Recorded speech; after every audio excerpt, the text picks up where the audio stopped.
Welcome to studio news. திறக்கம் யாரை பற்றி பார்க்க போகிறோம்னா, அதிமுக பார்த்தீங்கன்னா எடப்பாடி பழனிசாமிக்கு பார்த்தீங்கன்னா இப்போ ஹோல்டே இல்லாமல் இருக்காரு. மிகப்பெரிய லெவலில் செல்வாக்கு இல்லாமல் கொங்கு மண்டலத்தில் வந்து 2026லையும் ஜெயிக்க முடியாத ஒரு சூழ்நிலை இருக்கும்போது வேலுமணி தங்கமணியோட ஆதரவு வேணும். இப்போ வேலுமணி தங்கமணியெல்லாம் பார்த்தீங்கன்னா ஓபிஎஸ் இணைக்க சொல்லி ஒரு அழுத்தம் கொடுத்துருந்தாங்க. சிவி சண்முகம் கொடுத்துருந்தாரு. ஸோ அட்லீஸ்ட் வட மாவட்டங்களில் தானே சிவி சண்முகம் இருக்காரு. கொங்கு மண்டலத்தில் இருக்க வேலுமணி தங்கமணியை வந்து தக்க வச்சிருக்காரு. தன்னோட வாரிசுகளுக்கு பார்த்தீங்கன்னா ஒரு பதவி போட்டு கொடுக்குற மாதிரி இப்போ வந்து இறங்கி வந்திருக்காரு. ஆனால் அதெல்லாம் ஏற்படாது. ஏன்னா டெல்லி நெருக்கடி கொடுச்சுன்னா வேலுமணியும் தங்கமணியும் யார் நிலைமை போவாங்கன்னா, செந்தில் பாலாஜி இப்போ எந்த நிலைமையில இருக்காரோ அந்த நிலைமைக்கு தான் போய் ஒரு வருஷம் ஆயிடுச்சு. என்ன நடக்குன்னு தெரியல. அவருமே பார்த்தீங்கன்னா வெளியே வர முடியாத ஒரு சூழ்நிலை உருவாயிரும். இதெல்லாம் பார்த்துட்டு வேலுமணி தங்கமணிலாம் கொஞ்சம் பயத்தா தான் இருக்காங்க. டெல்லியோட பேச்சு கேட்கறது தான் வந்து நல்ல முடிவுன்ற மாதிரி யோசிக்க ஆரம்பிச்சாங்க. ஸோ அவங்களுக்கு பதவி கொடுத்தா வாரிசு அரசியல் ஆயிராதான் கேட்டிங்கன்னா வாரிசு அரசியல் ஆயிரும். இதுக்கு ஒரு விளக்கம் பார்த்தீங்கன்னா 2021-24 நாடாளுமன்ற தேர்தலுக்கு முன்னாடி ஒன்று சொல்லியிருந்தார். ஜெயக்குமார் மகனுக்கு பார்த்தீங்கன்னா ஜெயவர்தனுக்கு எம்பி சீட்டு கொடுக்கும்போது இது வாரிசு அரசியல் தானே கேட்கும்போது, இல்லைங்க இது வாரிசு அரசியல் கிடையாது. அங்க ஏற்கனவே அம்மா இருந்த காலகட்டத்தில் எம்பிஐ ஜெயிச்சவர் தான். ஸோ இப்போ கட்சியில் ஒரு பொறுப்புக்கு வராருன்னா அது வாரிசு அரசியல். இப்போ தங்கமணி வேலுமணி எடப்பாடியோட மகன் உள்ள வந்து பார்த்தீங்கன்னா ஒரு பதவி கொடுக்கும்போது அது வாரிசு அரசியல் சொல்லிட்டு ஏற்கனவே அவரே பார்த்தீங்கன்னா ஒப்புதல் வாக்கு மூலம் மாதிரி கொடுத்துருக்காரு எடப்பாடி பழனிசாமி. ஸோ அது மட்டும் கிடையாது, நீதித்துறையில் இருக்க ஒரு முக்கியமான நபர் மூலமாக தான் எல்லாத்தையும் தன்னோட டெல்லியில் இருக்க விஷயங்கள்லாம் சாதிக்கிட்டாரு. ஆனால் வந்து அவரே பார்த்தீங்கன்னா இப்போ கொஞ்சம் பின் வாங்கிட்டார். எடப்பாடி பழனிசாமி விட்டு விலகி வந்துட்டார். ஸோ எதிராக நினைச்சிட்டு பார்க்கணும், டெல்லியோட கூட்டணி இல்லைன்ட்டோன்னா அவருமே கொஞ்சம் விலகிட்டாரு. ஆலோசனை சொல்றதெல்லாம் நிப்பாட்டிட்டாரு. ஏன்னா டெல்லி திருப்பியும் பார்த்தீங்கன்னா எடப்பாடி பழனிசாமிக்கு ஆதரவாக இறங்கினா கண்டிப்பாக அந்த நீதித்துறையில் இருக்கவருக்கும் பார்த்தீங்கன்னா சிக்கல் உண்டாயிரும்ன்ற மாதிரி யோசிக்க ஆரம்பிச்சார். அதனால இப்போ முழுமையாக விலகிட்டாரு.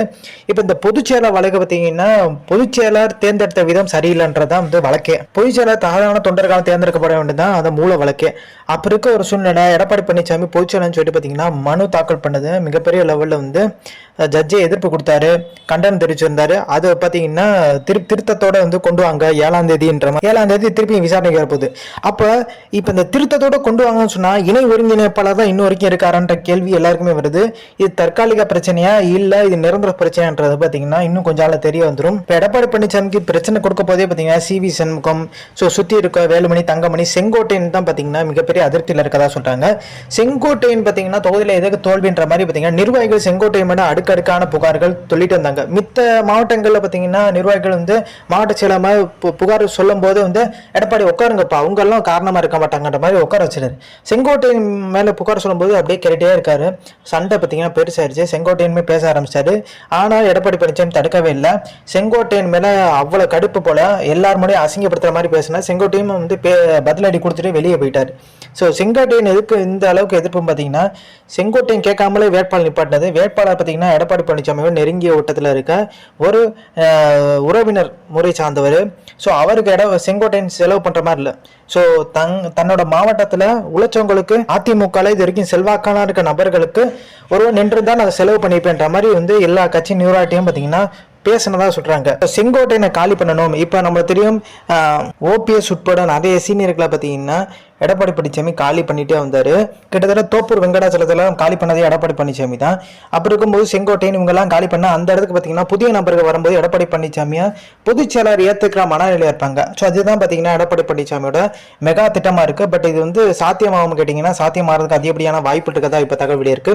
இப்போ ஓபிஎஸ் செங்கோட்டையன் சசிகலா இவங்கெல்லாம் விளக்குற பட்சத்தில் எடப்பாடி பழனிசாமி எளிதாக வந்து பொதுச்செயலாளர் ஆக முடியுமான்னு கேட்டிங்கன்னா ஆக முடியாது. அந்த அளவுக்குலாம் பார்த்தீங்கன்னா போறதுக்கான வாய்ப்பு இல்லை. இப்போ இணை ஒருங்கிணைப்பாளர் தான் தொடர்ந்துட்டு இருக்க மாதிரி இப்போ வந்து இந்த வழக்கிலே நம்ம பார்க்கும்போது தெரியுது. இணை ஒருங்கிணைப்பாளர்னா ஓபிஎஸ் தான் ஒருங்கிணைப்பாளர். இப்போ அந்த முறையில் இருக்கும்போது செங்கோட்டையனோ இல்லை வேற யாராச்சும் நீக்கணுமோ இது வரைக்கும் நீக்கப்பட்டவங்களோ செல்லான்ற ஒரு சூழ்நிலை உருவாயிரும். எடப்பாடி பழனிசாமி ஓரளவுக்கு நெருக்கடியை தரும். ஏற்கனவே இந்த கொடநாடு விஷயம் பார்த்தீங்கன்னா நெருக்கடி தந்துட்டு இருக்க ஒரு சூழ்நிலை. எடப்பாடி பழனிசாமி டெண்டர் முறைகேடு பார்த்தீங்கன்னா மிகப்பெரிய லெவலில் விஸ்வரூபம் எடுக்குன்றாங்க. ஸோ இந்த நிலக்கரி ஊழல்ல ஏகப்பட்ட பேர் சிக்கிறதுக்கான வாய்ப்பு இருக்கு. நத்த விஸ்வநாதன்லாம் பார்த்தீங்கன்னா முதல் இடத்துல இருக்காரு. ஸோ இடி பார்த்தீங்கன்னா தொடர்ந்து கண்காணிக்கிறது. ஸோ ஒரு நெருக்கடி தரதுக்கான வாய்ப்பு இருக்கு. இப்போ சசிகலாவோட உறவினர் எல்லாருமே பார்த்தீங்கன்னா ஆக்டிவ் ஆயிட்டாங்க. சசிகலாவோட சகோதரர் பார்த்தீங்கன்னா திவாகர் இல்ல எம்எல்டியும் பேச்சுவார்த்தை நடத்திட்டாங்க. அதே மாதிரி வந்து நத்த விஸ்வநாதன் பார்த்தீங்கன்னா பேச்சுவார்த்தை மூலமா மிகப்பெரிய லெவலில் பாசிட்டிவ் ரிசல்ட் வந்திருக்கதா சொல்றாங்க. எடப்பாடி பழனிசாமியை பார்த்தீங்கன்னா இங்க டெல்டா பகுதியில் ஒரே ஒரு நபர் அவருக்கு ஆதரவு நபர் காமராஜ், இன்னொரு நபர் பார்த்தீங்கன்னா வைத்தியலிங்கம் ஓபிஎஸ் அணியா இருக்காரு. இப்போ காமராஜும் பார்த்தீங்கன்னா திவாகரோட பேச்சுவார்த்தை நடத்தி மிகப்பெரிய லெவலில் சசிகலா ஏற்றிருக்க மனநிலை வந்துட்டாரு. ஆனால் சந்திப்பு நடந்தது எடப்பாடி பழனிசாமி நல்லா தெளிவாகவே தெரியும். பட் எடப்பாடி கேட்கும்போது அதெல்லாம் இல்லைன்னு சும்மா தான் சந்திச்சோம் அப்படின்ற மாதிரி. அதே மாதிரி வந்து ஓஎஸ் மணியன் பார்த்தீங்கன்னா பார்த்தீங்கன்னா இந்த டெல்டா பகுதியில் ஒரு ஃபங்க்ஷன் நடக்குது. அங்கே நிர்வாகிகளில் பார்த்தீங்கன்னா அங்கே இருக்க அந்த மாவட்டத்தில் இருக்க நிர்வாகிகள் அமமுக வந்து ஆட்களை தூக்குறாங்க. ஸோ தூக்கும் போது பார்த்தீங்கன்னா அங்கே இருக்க ஒரு முன்னாள் அமைச்சர்னா அது காமராஜ் கேட்டு தான் அந்த மாவட்ட கட்சி வந்து வரவங்களை வந்து இணைப்பு விழான்னு சொல்லிட்டு நடத்தணும். இது காமராஜுக்கு பார்த்தீங்கன்னா அவங்க மாவட்டத்தில் வந்து ஓஎஸ் மணியை இந்த வேலை பார்க்கணும் யாருக்குமே தெரியாது. திடீர்னு ஃபங்க்ஷன் வைக்கிறாங்க. இது பார்த்துட்டு அதிர்ச்சி ஆயிட்டாரு காமராஜ், மிகப்பெரிய அதிருப்தி ஆயிட்டாரு. காமராஜுக்கு இந்த விஷயம் தெரியாது. ஸோ இதிலும் பார்த்தீங்கன்னா ஒரு அதிருப்தி நிலை தான் தொடர்ந்து நீடிச்சிட்டு இருக்கு. இப்போ செல்லூர் ராஜு எப்படி வந்து எடப்பாடி பழனிசாமி ஒன்றும் எம்ஜிஆர் ஜெயலலிதா கிடையாதுன்னு சொன்னாரோ அதே மாதிரி எல்லாருமே இப்போ குரல் கொடுக்க ஆரம்பிச்சிட்டாங்க. ராஜேந்திர பாலாஜி பார்த்தீங்கன்னா தென் மாவட்டங்களில் ஜெயிக்கணும்னா ஓபிஎஸ் ஆதரவு நிலை வேணுன்ற மாதிரி நிர்வாகிட்ட புலம்பிருக்கதா தகவலியா இருக்கு.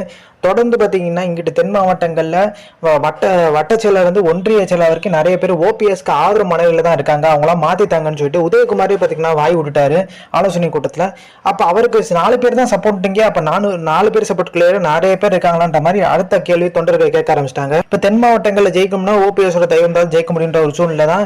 ஏன்னா 5 இடங்களில் பார்த்தீங்கன்னா தென் மாவட்டம் டெபாசிட் காலியாச்சு. குறிப்பிட்டு பார்த்தீங்கன்னா ராமநாதபுரத்தில் ஓபிஎஸ் சொல்றாரு என்னைய தோக்கடிக்கு நேரடியாக மோதாம 4 ஓபிஎஸ் டம்மி ஓபிஎஸ் வந்து பாத்தீங்கன்னா உதயகுமார் தான் களமிறக்கி விட்டாருன்ற மாதிரி. ஸோ உதயகுமார் பாத்தீங்கன்னா ஓபிஎஸோட பதவியில உட்காந்து பாத்தீங்கன்னா ஒரு செட் ஆயிட்டாரு. அதுல இருந்து எந்திரிக்க மனசு இல்லாம இருக்காரு. இப்போ ஓபிஎஸ் உள்ள வந்தாருன்னா அந்த பதவியில வந்துருவாரு. உதயகுமார் பழைய மாதிரி பார்த்தீங்கன்னா ஓபிஎஸ் பின்னாடி போகிற ஒரு சூழ்நிலை உருவாயிருன்ற மாதிரி தெரிஞ்சிடுச்சு. அதே மாதிரி பார்த்தீங்கன்னா கேபி முனுசாமி பார்த்தீங்கன்னா கட்சி விட்டு நீக்கிறதுக்கு அதிகப்படியான வாய்ப்பு இருக்கதா சொல்றாங்க. திண்டுக்கல் சீனிவாசன் ஓபிஎஸ்க்கு அதிக எதிர்ப்பு. ஏன்னா அவரோட பொருளாதார பதவியில் தான் பார்த்தீங்கன்னா திண்டுக்கல் சீனிவாசன் பார்த்தீங்கன்னா இப்போ பயணிச்சிட்டு இருக்காரு. பொருளாதார பதவி போயிருன்ற மாதிரி ஒரு பயம் அவருக்கு இருங்க. இப்போ எல்லாருக்குமே பார்த்தீங்கன்னா அவங்கவுங்க பதவி வந்து பறிபோயிருன்ற ஒரு பயத்தில் தான் இருக்காங்க. கட்சி ஒன்று பண்ணுன்ற மாதிரி எண்ணமே இல்லை. திண்டுக்கல் எல்லாம் ரொம்ப கேவலமாக தோத்துருக்காங்க. இப்போ கன்னியாகுமரி பொறுத்த வரைக்கும் பார்த்தீங்கன்னா எடப்பாடி பழனிசாமி ஒரு விஷயம் சொல்றாரு. எம்பி எலெக்ஷன் வேற சட்டமன்ற தேர்தல் வேறன்னு சொல்லிட்டு. அப்ப எம்பி எலெக்ஷன்ல தோத்தீங்க, சட்டமன்ற தேர்தல் பாத்தீங்கன்னா இடைத்தேர்தல் விலாங்கூர் நடந்துச்சு. 5000 வாக்கு வாங்க முடியல. ஒரு பூத்துல பாத்தீங்கன்னா அதிமுக முகவர்கள் இருப்பாங்களா அவங்க குடும்ப சார்ந்தவங்களே ஒரு ஓட்டு கூட போடல. அதிமுக கட்சிக்காரங்களே பாத்தீங்கன்னா போடலன்ற மாதிரி ஒரு சூழ்நிலை தான் அங்க இருக்கு. இதெல்லாம் பார்க்கும்போது எடப்பாடி பழனிசாமி ஒரு அதிர்ச்சியில தான் இருக்கு. அதனாலதான் வந்து பாத்தீங்கன்னா இந்த விக்கிரவாண்டி இடைத்தேர்தல கூட புறக்கணிச்சுட்டு பாத்தீங்கன்னா எடப்பாடி பழனிசாமி பயந்துட்டாரு. 10 தொழில் பழனிசாமில இருந்து 11 தொழில் பழனிசாமியா பாத்தீங்கன்னா ப்ரமோஷன் கொடுத்துருன்ற பயம். எடப்பாடி பழனிசாமி பாத்தீங்கன்னா கிட்டத்தட்ட ஒரு 5 பொது தேர்தலில் நிக்கிற அளவுக்கு பணத்தை சம்பாதிச்சு வச்சிருக்காருன்ற மாதிரி நாஞ்சி சம்பவத்தும் பாத்தீங்கன்னா பேட்டி கொடுத்து வர்றாரு. இது வரைக்கும் ஓபிஎஸ் பாத்தீங்கன்னா இந்த ஜெயலலிதா அவங்க உட்காந்து அமர்ந்த சீட்ல சிஎம் சீட்ல உட்காந்ததே இல்லை.